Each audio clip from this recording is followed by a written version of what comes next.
Krieger presents The Obscure Dossier, Episode 7, Bloom.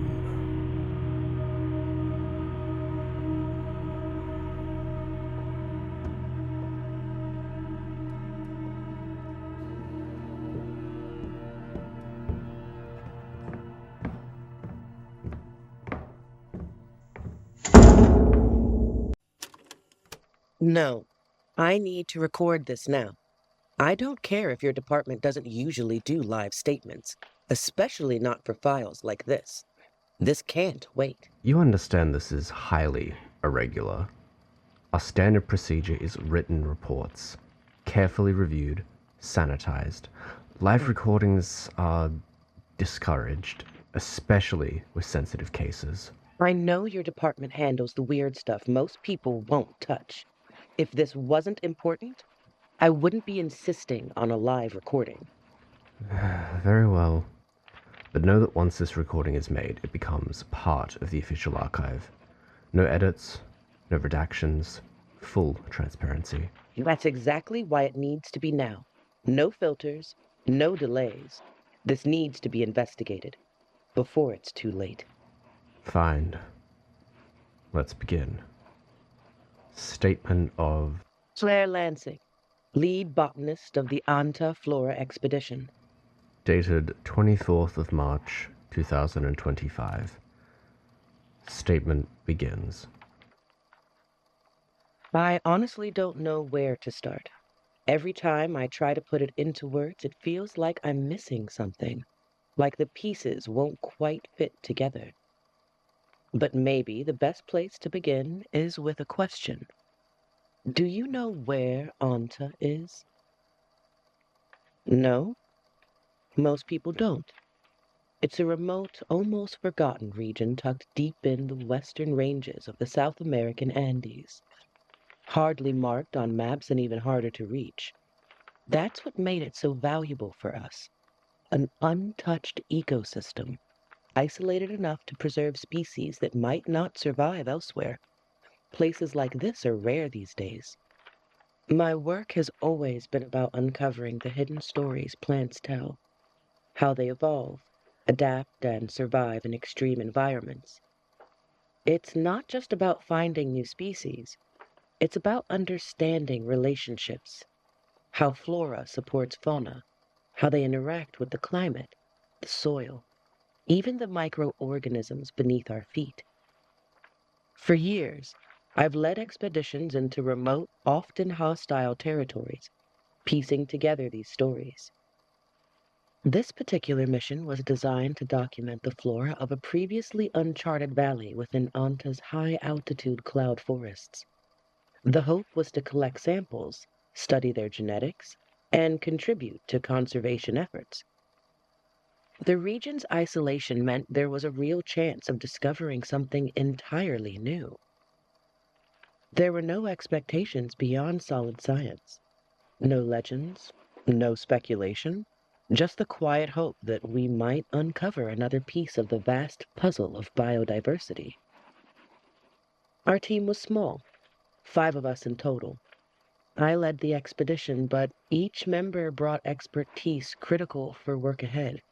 Dr. Aaron Hernandez, an ecologist specializing in mountain ecosystems and who was our team medic, whose insight into alpine flora was indispensable. Melanie Pierce, a mycologist with an almost uncanny ability to spot hidden fungi, often before the rest of us even noticed. Samuel Webb, our technician and guide whose experience navigating treacherous terrain and unpredictable weather kept us safe more than once.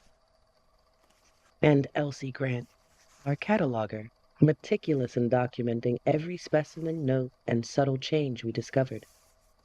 The journey to Antah was arduous and unforgiving. From the capital, we boarded a small propeller plane that rattled as it climbed over the jagged Andes ridges. Below us, the landscape unfolded into a patchwork of deep valleys, rushing rivers, and sheer cliffs. But the further we flew, the more sparse human presence became. Villages shrank into dots. Roads disappeared, replaced by the raw wilderness. After landing on an improvised airstrip, a flat clearing hacked out of the forest, we switched to trucks. But the roads were little more than dirt paths etched into steep mountainsides, prone to landslides and erosion. At times, we had to disembark and guide the vehicle around fallen trees and washed out sections our progress slowed to a crawl. That last leg was the hardest, a trek through dense, uncharted jungle. There were no trails here, only the faintest animal paths swallowed quickly by thick undergrowth. The humidity was suffocating. Sweat soaked through clothes within minutes. The forest was alive with noise. Distant bird calls, insects buzzing, leaves rustling in the breeze. Yet, the deeper we pressed, some of those sounds began to fade, swallowed by an unnatural quiet. It was subtle, but unsettling. We carried everything with us: tents, scientific instruments, food supplies sufficient for weeks.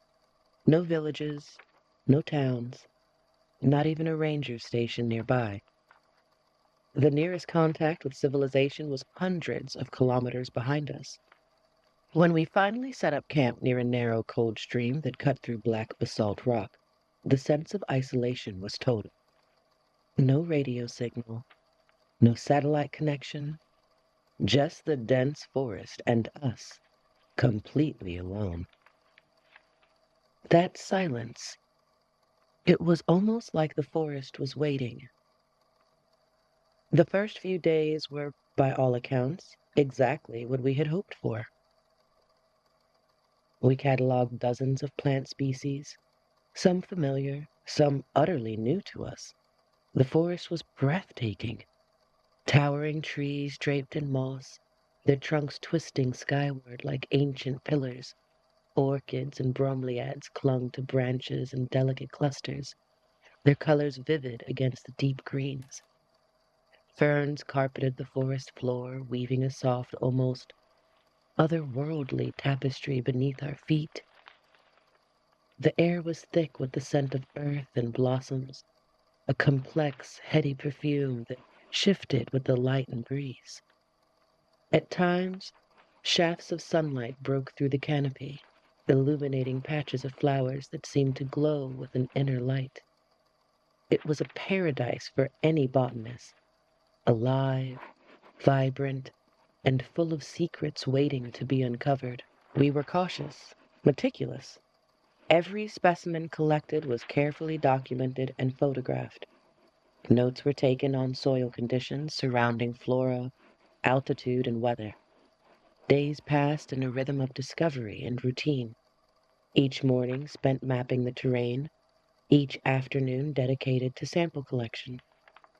It wasn't until the fourth day that we stumbled upon something truly unusual. It wasn't the kind of discovery you expect.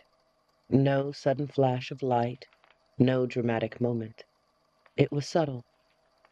At first, Melanie called out softly from the edge of the clearing, her voice tinged with curiosity. "Claire, you need to see this." I walked over, brushing aside low-hanging vines, and there it was, nestled in a small sheltered nook by the stream. A flower unlike any I'd seen before.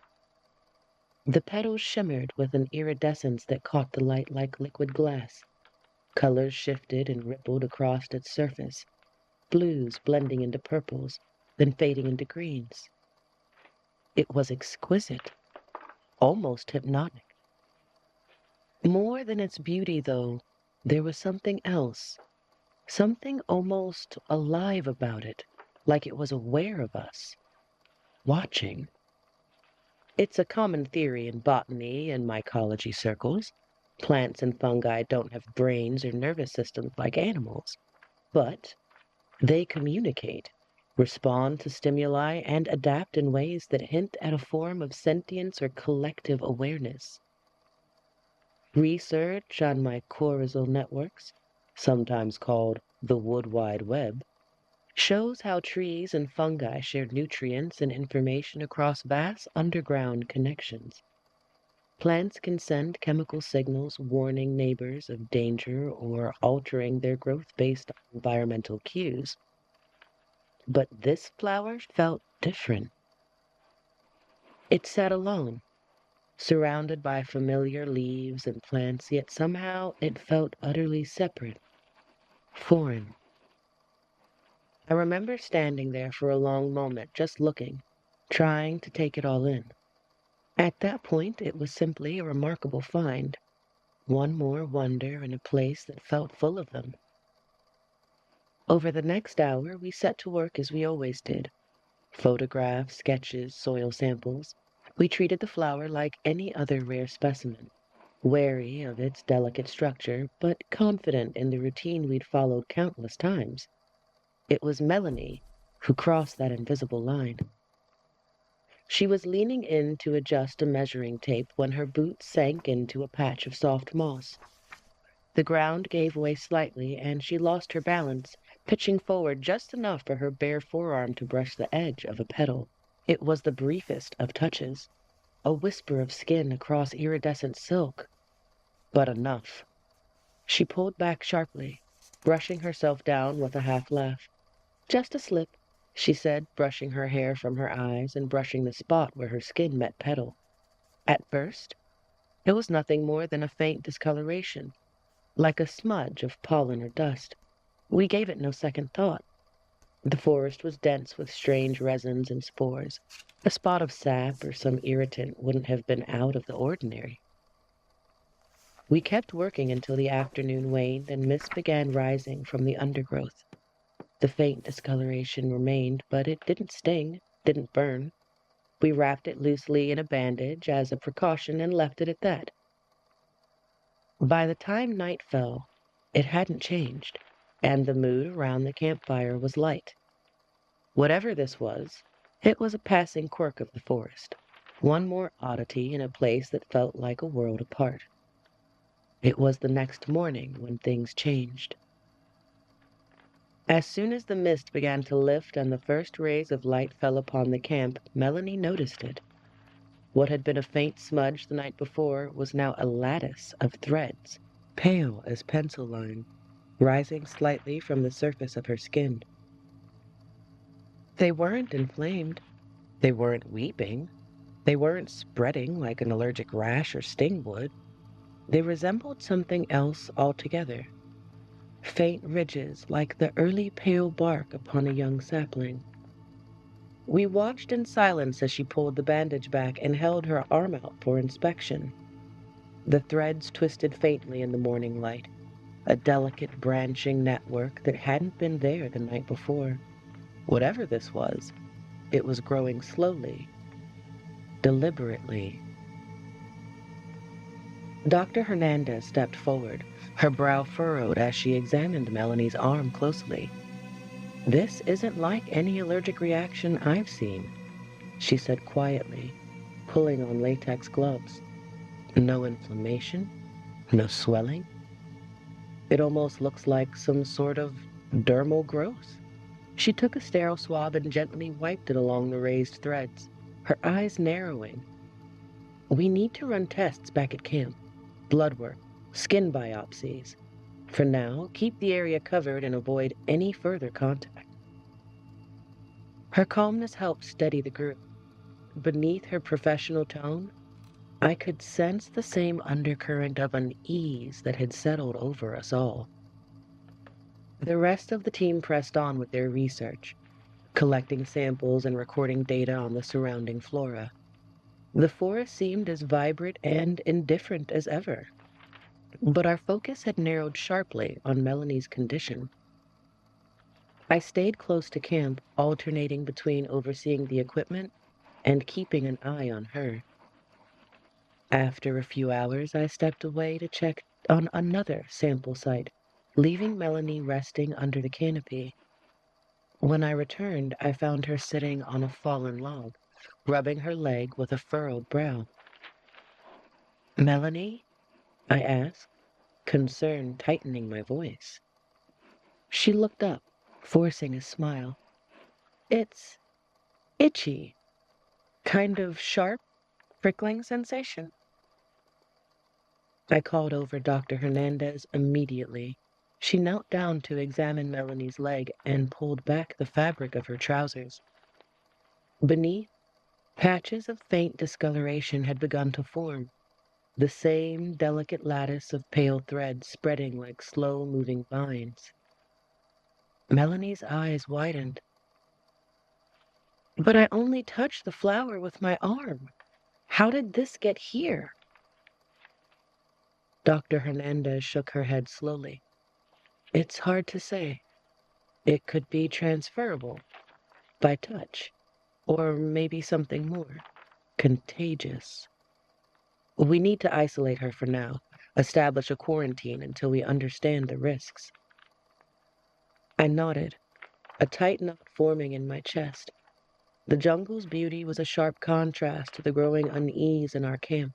Whatever this was, it was spreading, and we had no idea how far it could go.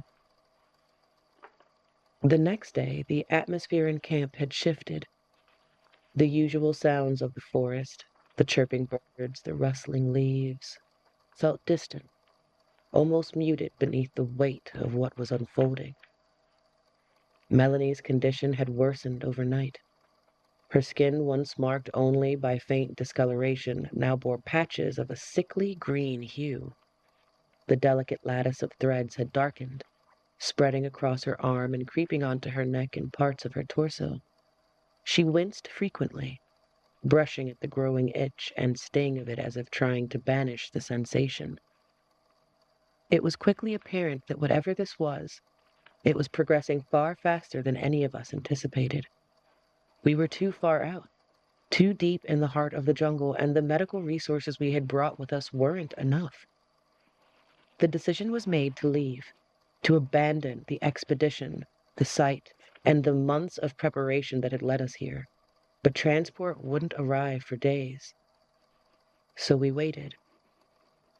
Each night felt longer than the last.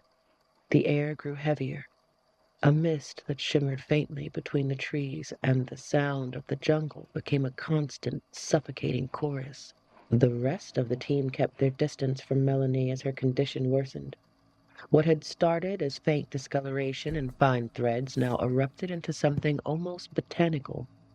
Tiny, translucent petals emerged from her skin like fresh wounds, clustered along the lines of the threads and unfurling in slow, quivering motions. At first, it was just one or two on the inside of her arm, but by the second night of waiting, pale petals dotted her chest and throat. She spoke less, and when she spoke, it was little more than faint, breathless whispering. Sometimes she spoke of a voice, or many voices, that bubbled in the spaces between moments, calling her closer, telling her she was one of theirs now. We tried to ask questions, tried to draw out sense from her rambling, but her eyes would fix on some point beyond the tent walls and she would fall silent. Then came the night when the whispers became a scream. We were making preparations for the long-awaited transport, trying to secure equipment and review the route, when the sound erupted from Melanie's tent. It was sharp, shrill, and more animal than human. The canvas shook violently as she surged out, a thrashing silhouette illuminated by the faint glow of a lantern. The threads across her skin shimmered like luminous veins, and the petals had doubled, blooming wildly across her arms and throat. She hurled herself at one of the researchers, Elsie Grant, with a force none of us expected. Her hands, brittle and bark-like, slashed across Elsie's forearm, tearing through the fabric of her shirt and opening a deep, ragged gash. The sound that came from Elsie was half scream, half gasp as she fell backward, clutching the wounded arm to her chest. The rest of us surged forward, hauling Melanie down with a desperation that felt like madness, forcing her to the ground until Elsie could crawl away. Then, as suddenly as it had started, Melanie pulled herself upright, and slipped back into the tent. We didn't follow. We didn't speak. We didn't move. We found only a flower where her sleeping bag had been, a single stalk rising from the earth, its petals plain and simple, like an ordinary daisy. It was almost serene in its simplicity, a quiet, unassuring thing surrounded by faint traces of soil and a faint, sickly sweet aroma that lingered in the air. The tent was otherwise empty. Elsie refused to speak as the doctor tried to clean the gashes on her arm. The wounds weren't deep, but already faint lines were crawling across her skin, thin threads of discoloration that resembled the marks we had watched consume Melanie. Whatever this was, it hadn't stayed confined to her. The jungle had claimed one of us, and it was reaching for another. It arrived the next day, and the long, grueling journey back to the city began. At first, everything felt almost normal. The hum of the engine, the rustle of the jungle falling away behind us. But as the hours passed, we started noticing things about Elsie. The way she grimaced when she shifted in her seat. The way she cradled her arm closer to her chest. The way she refused to meet our gaze when we asked if she was all right.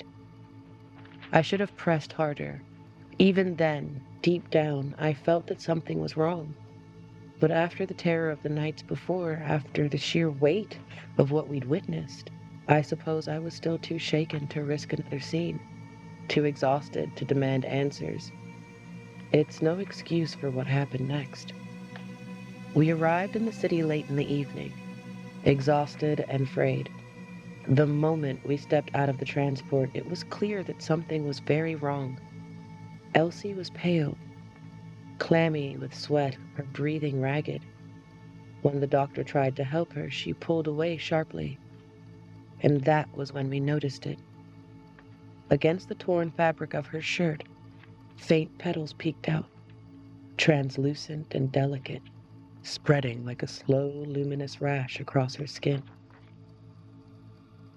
We tried to isolate her immediately. The doctor called for a quarantine, but Elsie refused to be touched. Panic bubbled in her voice as she shook her head, brushing hands away, brushing herself harder, as if trying to wipe the petals from her skin. Suddenly, she surged forward, swinging wildly at anyone in reach. Her arms flailed, connecting with the doctor, with one of the junior researchers, sending them reeling.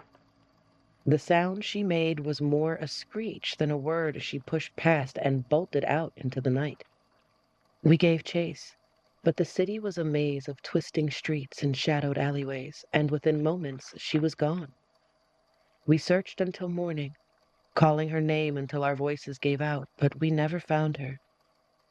To this day, we have no idea where she went or what became of her. But I can't help thinking that somewhere, in some forgotten corner of the city, a flower is growing where she fell. I came here as soon as I could, hoping to find answers or at least a way to investigate further. But the truth is, I don't know what to make of any of this. Nothing in my experience or anyone's explains what happened in that jungle or what followed after. All I have are questions. Questions that keep me awake at night. What exactly did we encounter in Antah? What did we bring back with us? And most of all, what is still out there, waiting? I'm sharing this because I can't keep it to myself any longer. Because if there's even a chance to understand it, to stop whatever this is from spreading, we need to face it before it's too late. So that's it. That's everything. Do with it what you will. And the rest of your team, do you think any of them... I don't know. We tried to find Elsie. We tried to make sense of what happened, but some truths don't want to be uncovered, and when you dig too deep, all you find is rot. Whatever this thing is, it doesn't end with her, does it? No. It's never just one. Whatever we brought back, it's out there now, sinking in, waiting for the right moment, and we'll be too blind to notice when it does. We'll investigate. Whatever this is, you're not the only one it's marked. Let's just hope we'll have the chance to find out. Statement ends. Research into the flower described by Dr. Claire Lansing remains inconclusive. Despite exhaustive efforts, no physical evidence of the flower has been located at the reported site or elsewhere. Records confirm the existence of the Antah Flora Expedition and its team members. Melanie's disappearance is documented, and subsequent searches yielded no trace of Elsie Grant. Attempts to contact Dr. Lansing for a follow-up statement in the weeks following this recording have gone unanswered. Given the circumstances and the potential risks involved, consideration is being given to dispatch a field operative to make direct contact and assess the situation. This case is being filed under anomaly code H-925-Delta, classification, biophoric entity / infectious, status, active / uncontained, priority, high. End recording.